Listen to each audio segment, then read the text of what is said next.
Thank you. ఈ ఘటన జరిగింది కదా, ఎట్లా సార్ సినీ ఇండస్ట్రీ తర్వాత ఈ ఇష్యూ అంతా అయిన తర్వాత వచ్చి ఒక్కొక్కరుగా పరామర్శిస్తున్నారు. గతంలో ఎవరు రాలేదు వారం 10 రోజుల దాకా. ఇప్పుడు సీరియస్ అయింది కాబట్టి తప్ప బాధిత కుటుంబాన్ని పరామర్శిస్తున్నారు చెప్తున్నారు. సార్ అందరికీ వచ్చి చూడాలని ఉంటుంది సార్, మీ అందరికి కూడా తెలుసు. సో అందరు వచ్చి చూడాలని ఉంటుంది, కానీ కొన్ని పరిధులు ఉంటాయి, ఆ పరిధుల వల్ల ముందుకు రాలేరు. సో అంతకు మించి ఎక్కువ మాట్లాడలేను సార్. సో ఇప్పుడు బాగా అందరూ వస్తున్నారు కాబట్టి హ్యాపీ. సో వచ్చి అన్ని చూస్తున్నాం.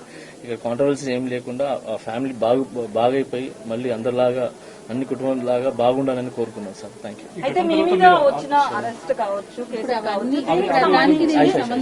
ఈ ఘటన అంటే తొక్కిసలాట అల్లు అర్జున్ వల్ల జరిగింది అనేది ఒక రీజన్ కనిపిస్తుంది కదా.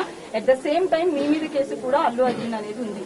సో ఈ పాయింట్ ఆఫ్ వ్యూలో మీరు రావడం పట్ల అయితే సోషల్ మీడియాలో నెక్స్ట్ ట్రోల్ అయ్యే అవకాశం ఉంది. దీన్ని ఎలా చూస్తారు మీరు? చూడండి, నా కేసు కోర్టు పరిధిలో ఉంది కాబట్టి నేను మాట్లాడటం కరెక్ట్ కాదు.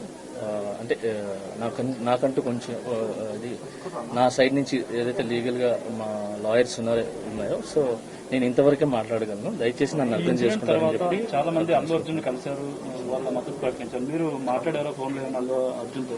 సార్ ఇవన్నీ కూడా నేను చెప్పాను కదా సార్, నేను నా కేసు కోర్టు పరిధిలో ఉంది కాబట్టి నేను మాట్లాడలేదు. అంటే ఇది కూడా నేను మాట్లాడలేదు సార్.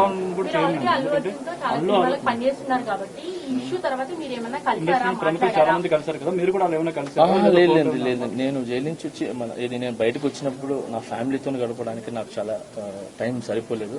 సో నాకు వచ్చే సాంగ్స్ రిహార్సల్ చేసుకుంటూ సో ఫ్యామిలీని చూసుకుంటూ హ్యాపీగా ముందుకెళ్తాను. అయితే సోషల్ మీడియాలో మీ అరెస్ట్ అయితే అల్లు అర్జున్ కారణం అనేది చాలా వరకు ట్రోల్ అయింది కదా, మీరు ఎంత వరకు believe? Thank you so much. జై హింద్. మాస్టర్ అది కదా, ఒక్క నిమిషం. ఇప్పుడు ఇక్కడ సాయం ప్రకటించారు కదా మాస్టర్, ఒక్క నిమిషం దాని గురించి కేసు గురించి చూడడానికి హ్యాపీ అంటే బాబు ఒకసారి